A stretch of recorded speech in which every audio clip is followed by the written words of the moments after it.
Hi, my name is Cel, and I'm your host for the SweatNet Be Amazing podcast, where we share stories of amazing women who live in our communities.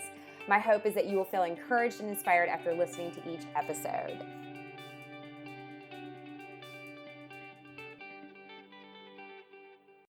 Thank you so much for joining me today on the Be Amazing podcast. I'm so excited. It's a new episode, and this time I have 3 incredible women that I'm interviewing, and I cannot wait to share what we're talking about. So stay tuned for that, because now we're going to talk about the Be Amazing weekend, which you don't want to miss. It's October 15th and 16th. Our title sponsor is Strong Fitness Magazine, and there's one event I want to highlight, and it is the Be Amazing pop-up 5K run walk benefiting Girls on the Run. You don't want to miss out on this. Everybody can participate. We wanted to expand it so that it opened up the opportunity for women and girls all over the country to jump in and join us. So what does pop-up mean? Well, there's 2 things. One, you can run on your own anywhere, anytime on October 15th. Or you can join a group or create a group, and that's why we're calling it a pop-up. So there'll be specific pop-up locations, but you are more than welcome to pop up your own group and run as well.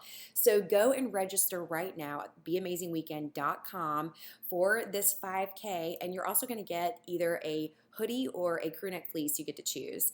So don't miss out on this incredible opportunity. We want you to post a video, a reel, a picture, and tag Be Amazing Weekend in it, hashtag Be Amazing 5K, tag Girls on the Run in it. It's going to be such an incredible time, and this is going to be a great way for all of us across the country, and even the world really, to come together and support one another and celebrate one another. So again, go to beamazingweekend.com right now to register. Okay, so it's time to talk about my guests today. I have Sierra, Keristen, and Erika. All 3 of these amazing women are coaches for Girls on the Run of Greater Charlotte. And I thought it was so important to not only talk about Girls on the Run, but actually talk to several women who are actually coaching, and in an effort to inspire you to step up and be a coach. There are councils all over the country. So let's talk a little bit about what Girls on the Run is about and what they do. Girls on the Run is a national nonprofit organization, a physically based activity positive youth development program designed to enhance girls' social, emotional, and physical skills and behaviors to successfully navigate life experiences. The program's intentional curriculum places an emphasis on developing competence, confidence, connection, character, caring, and contribution in young girls through lessons that incorporate running and other physical activities. The life skills curriculum is delivered by caring and competent coaches who are trained to teach lessons as intended. Girls on the Run International is the parent organization to 185 local councils serving over 200,000 girls annually. So to me, it was so important to highlight this and talk about it because of the Be Amazing 5K and the fact that we are benefiting Girls on the Run. So I just encourage you to get involved. Start with the Be Amazing 5K, and then, maybe either reach out and see how you can be involved to support them, or even be a coach. So for more information, you can go to girlsontherun.org to learn more about what they're doing and how you can get involved. And again, join us for the Be Amazing 5K pop-ups. You can run anywhere, anytime on October 15th. Go to beamazingweekend.com. But I can't wait for you to listen to this incredible, inspiring conversation with Sierra, Keristen, and Erika. I'm excited to be here with the ladies from Girls on the Run Charlotte. I have Sierra, Keristen, and Erika. And I just wanted to have you all on because I wanted you to share a little bit about Girls on the Run and then personally why you're involved. But before we get to that, we're going to go down the row and just tell us a little bit about yourself. Awesome. Well, I am Sierra Singleton. I'm originally from Columbia, South Carolina. I work at Atrium Health as a nurse practitioner, and I've been on with Girls on the Run for 1 year now. Awesome. My name is Keristen Youth. I'm from Charlotte, North Carolina, and I'm a small business owner. We have a couple of different businesses that my husband and I do together, and I got involved in Girls on the Run 2014, so I've been doing it for almost 6 years. Awesome. My name is Erika Filipkowski. I am a teacher at Mallard Creek STEM Academy in Charlotte. I have been with Girls on the Run, I think, for 9 or 10 years now. Might be a little bit longer, I can't remember. But I love the program, so I can't stay away. Well, I love that, and I know that this program in Charlotte is quite large, and You all are from different parts of our community. But I would really like to know, like, what was it about Girls on the Run that kind of drew you in? Because this program is phenomenal, what they do for young women, and I love the fact that it's not just about running. So it's about building confidence and self-esteem. And to me, that's a big draw. But I just wanted to know, for you, what was it? Sierra, what about you? So I'm newish to the Charlotte area. I moved here last February. And so I was restarting my fitness journey, and I really wanted to get involved with communities. So it's like, this is a great, merging of both of those things. So I decided to sign up, and I've been hooked ever since. That's awesome. So I kind of backed into it. We moved in 2013, and my then third grader started a new school. So in the spring of that year, I signed her up for Girls on the Run to help meet people and kind of try to get her a little group. And the following year, I was late on registration, so I wanted to sign her up in the fall. And I was late, and I called and said, hey, how bad is this waiting list that online is telling me? And they said, well, actually, we have another full team on the waiting list, and we're short a coach. So if you would be willing to coach, this is how they do it. If you would be willing to coach, then every girl on the waiting list would be able to participate. And I said, okay, I'll do it. And I love it. I love it. I always tell every team I've ever worked with, I've always told them that I wish when I was their age that someone had told me the things that we're telling them. It's just very impactful. That's awesome. Erika, what about you? Well, I am a teacher, as I said, and it started for me. I have boys at home, so I don't have any girls. I do know what it's like to be a girl, But I was in the classroom. I could see how girls kind of don't really always get along with each other. And I heard a little bit about the program, and I thought, I think I can help that. Not just for my classroom situation, but for the girls in general. I felt like I could help them see and get along with each other and empower each other instead of bringing each other down. So for me, it was kind of selfish that I wanted to improve my classroom management. But I also thought this is going to benefit more than just me. It's going to benefit their parents, their future relationships with girls and, boys.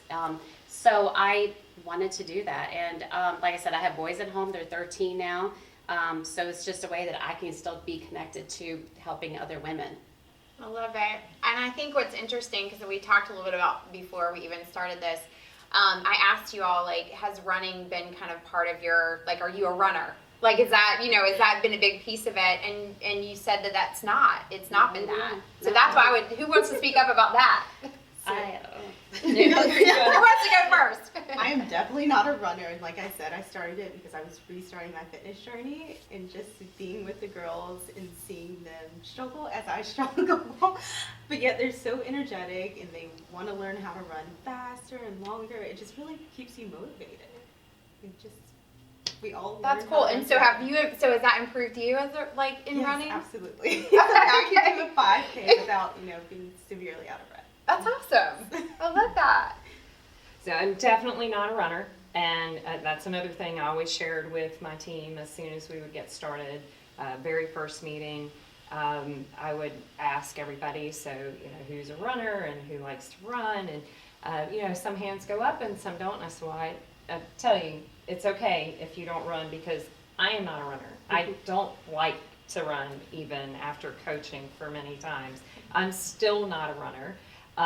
But there's so much more that we're going to cover here. There's so much that we're going to do that isn't just about running, and we're going to use running as a tool. We're going to use it as a way to connect with each other, as a way to improve your overall health, and you're going to learn how you can use this tool or other exercise tools if running never becomes the thing that you want to do. This is how you can create a healthy lifestyle, because exercise needs to be a part of that. But it's not the focus, so let's move on. And so then we start our team meeting, and running always comes at the end. That's awesome. I just think that's a different way to look at it, because I think people assume, and I just assumed that the coaches that were coaching, it was because, they're runners themselves, and that was the major focus, and still until I started to really understand that how much more was a part of the program.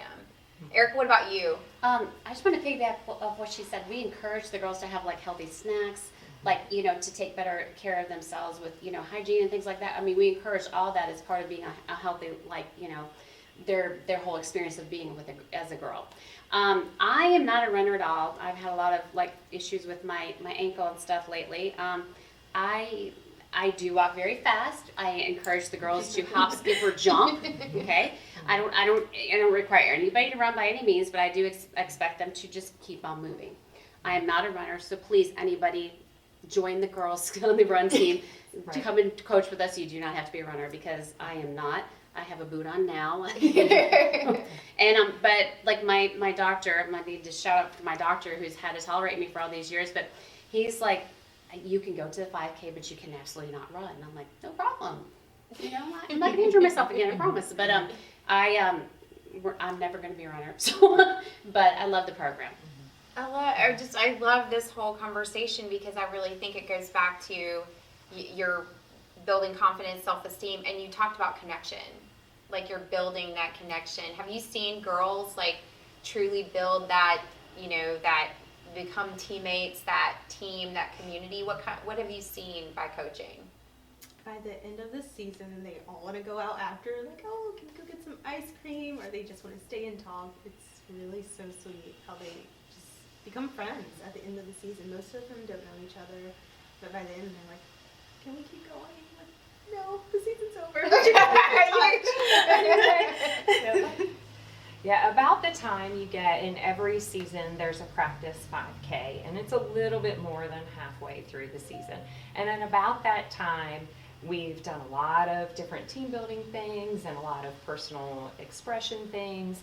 And so during the 5K, that practice, I think that for my team, I always really started to see things kind of gel at that point, because there are always going to be some kids that are fast runners and they love to run, and they're done with their practice 5K and other people are only halfway through.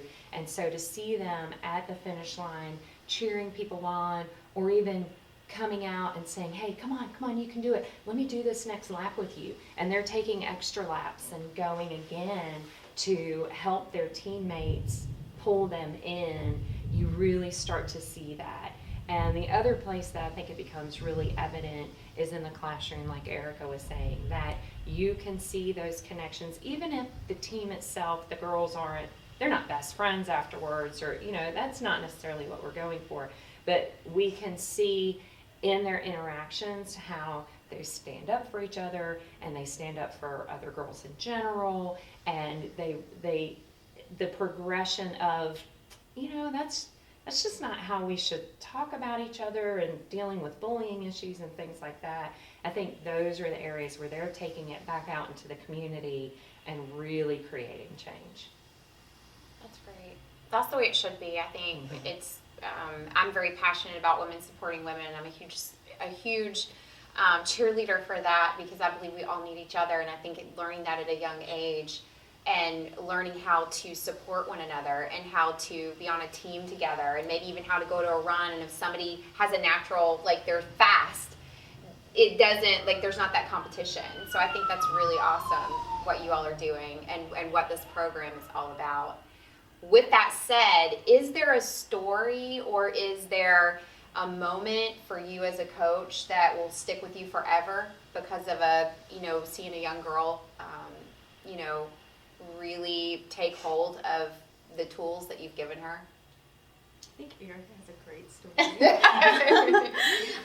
Well, with our curriculum, one of the lessons we do is about how to choose friends and what you look for in a good friend. Mm-hmm. And I think that's a really important one, because oftentimes girls, I think with social media, they get kind of jaded. They don't really know what to look for and how to really find it. So with those lessons, I think that we've learned also hey, so I want to be this person's friend. What do I need to do to get there? Well, this year I had the privilege of teaching or coaching our first ever deaf student, and her interpreters that we had were wonderful, but she pretty much read my lips, and she was really, really good. The girls, I was telling them before, because she can hear, I was like, we need to find ways to connect with her. How can we do this? So using background knowledge as a teacher, I was like, so you guys, what can we do? And I was like, why don't you go ask the interpreter how to say friends, or, how to say run, so that you can go up to her and just, do a sign to her so she'll know that, hey, I want to be your friend. Let's, walk together or run together, whatever. It was an amazing experience for me, and I feel privileged that I was her coach. She had a great time. She always was there. Her mom was so grateful that she was out and, being a kid, and the kids, the other girls, they learned that, hey, having a disability is okay. I don't need to act like she's fragile or, stay away from her. Am I going to catch it kind of thing? Because the kids kind of think that. And, but we encourage anybody with any disability to please come. It's one, we're all, girls that are empowering each other, and whatever we can do to lift up has been amazing. But it was an amazing season for me. And the girls will never forget it, and I certainly won't. But the girls made a lifelong friend and found ways to connect to her, which is unusual because you usually don't have to do that. But it was an amazing experience for me too. That's so cool. Yeah, when you see that connection happen, and being able to accept each other where you are and learning how to communicate, I think that's so valuable, because that will carry on later in life, not just in that moment. It's a needed skill. Yeah, very much so. Is there do either one of you have a story? I have one. Okay. So we had my last season. We have, at our elementary school, we have multiple exceptional children's classrooms, so they have a variety of different challenges and things that they're working through. But we had one of the girls was in 3rd grade, and she joined our team, and so it was definitely a challenge for us coaches to keep her involved and keep her motivated. She would get very distracted. We're putting out challenges. Okay, everybody, we're gonna try to do 7 laps today or whatever.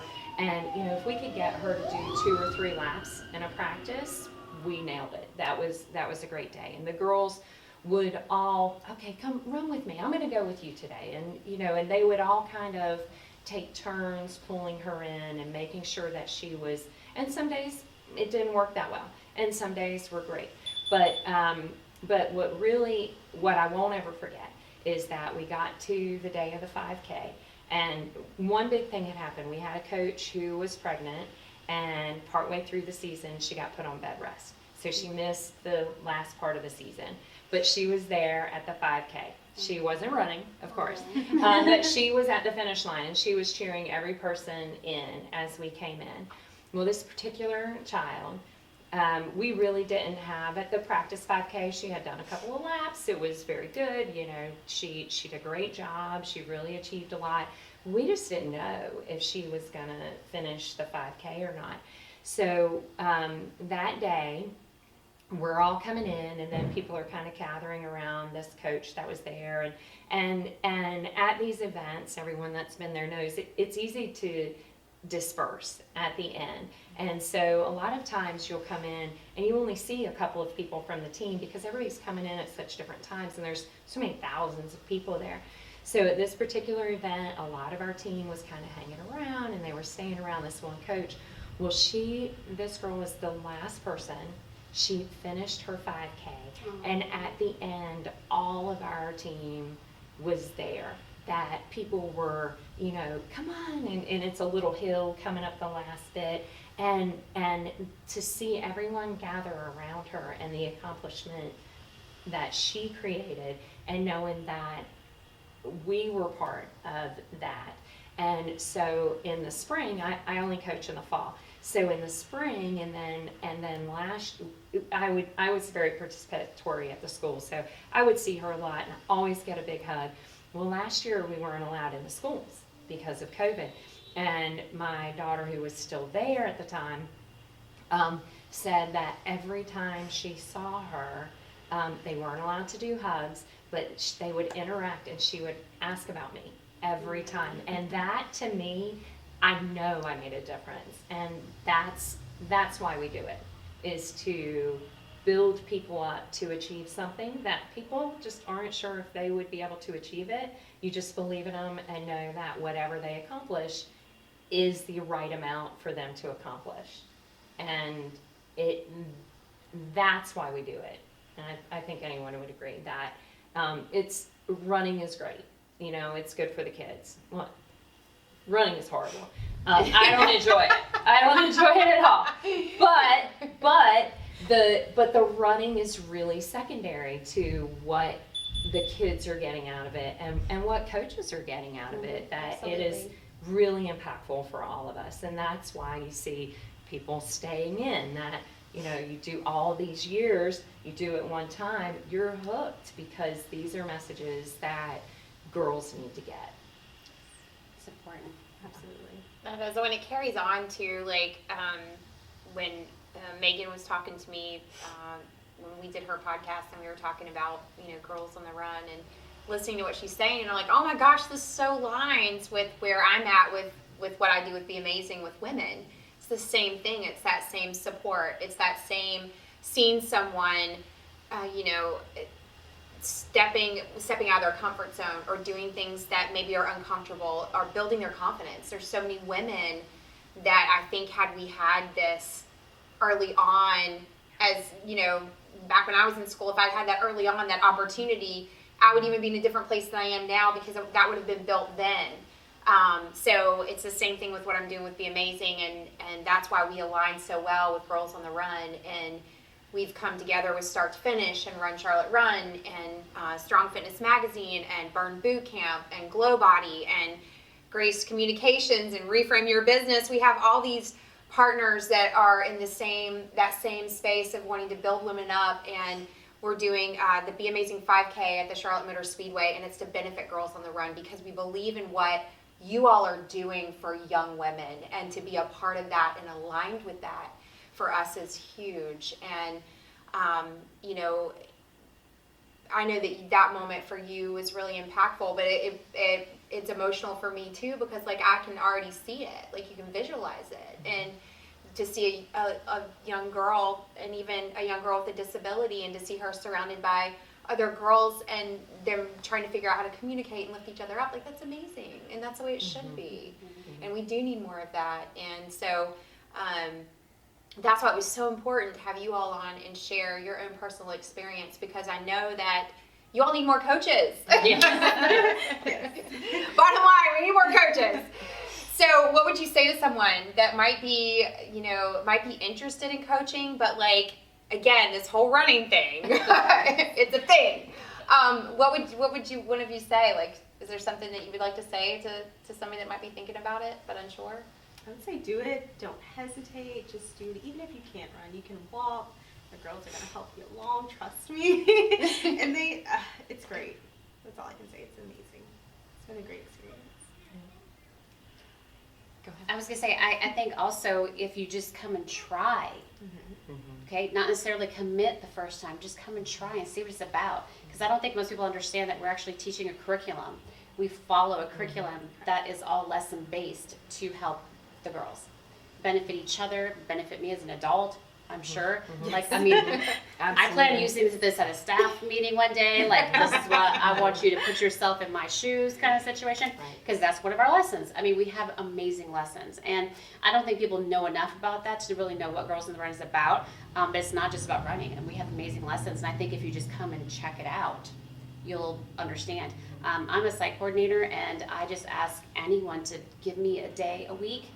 If you can't do that, okay, maybe a day a month, I'm okay with that. I have several different coaches because of this, and I'm okay with that, because I feel like the girls should also see that other women are coming in to help them and encourage them.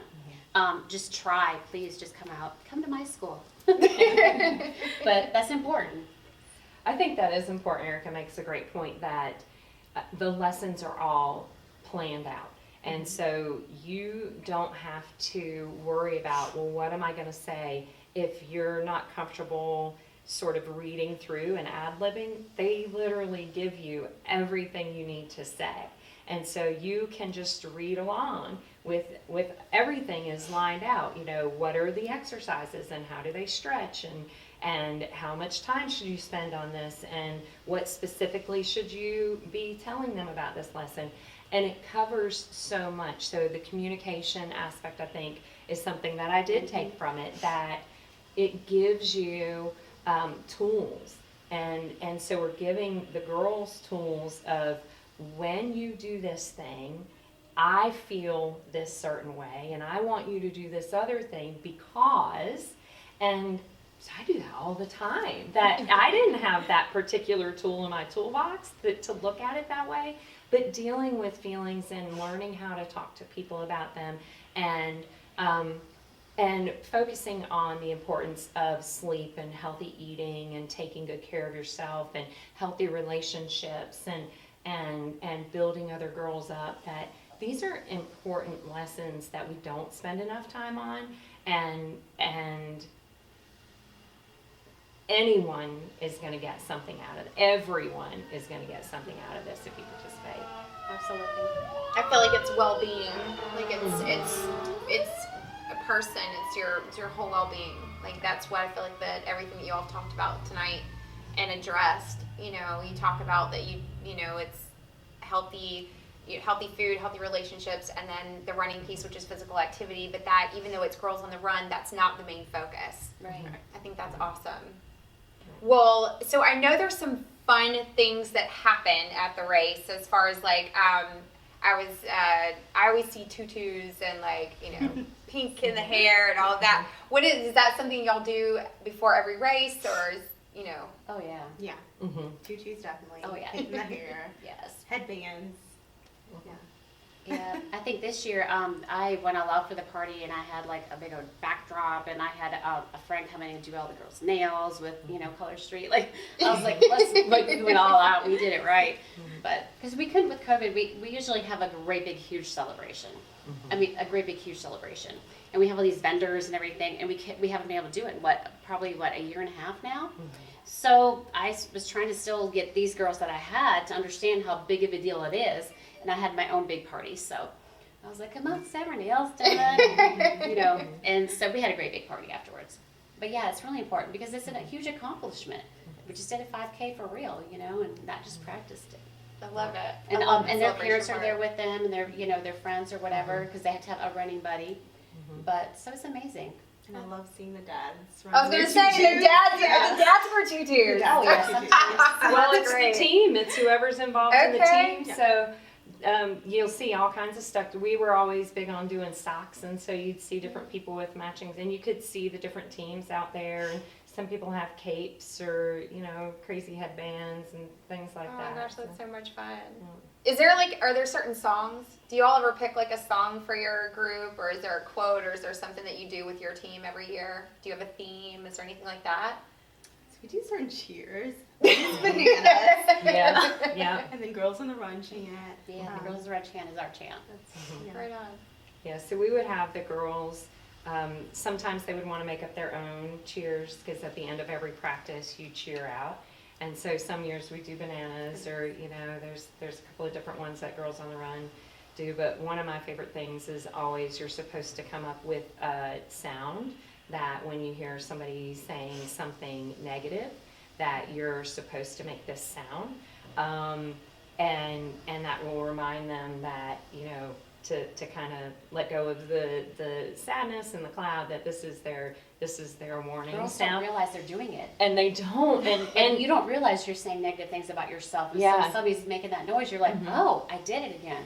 And some of the sounds have been really crazy, so they come up with it. Each team, they're coming up with their own thing, but I think my favorite was the one year that they were moo, and so they were mooing at each other, and so we got cow socks for the team. Oh, that's awesome. But that was one of my favorite ones, because that one you could sometimes just the noise, you don't realize it in the school, and they can't be really loud. But I would hear somebody mooing, and in like the background of something. I'm like, oh yeah, there's some Girls on the Run working it. Yeah. That's so great. Well, I want to thank you so much for being on the podcast tonight and sharing your stories and sharing about Girls on the Run. And if anyone is interested in being a coach, or you're interested in signing up your girl, go to Girls on the Run Charlotte. They have a website, and go there. And then we'll also post the link for you to reach out and get more information. But we are looking forward to the Be Amazing 5K. We invite you to join us. It is benefiting Girls on the Run Charlotte. You can go to the beamazingweekend.com website and register. So thank you again Thank so you for much. doing this for Thanks us. for Yes, Appreciate it. absolutely. So I look forward to seeing you guys again. Absolutely. Thank you. Thank you. Thanks.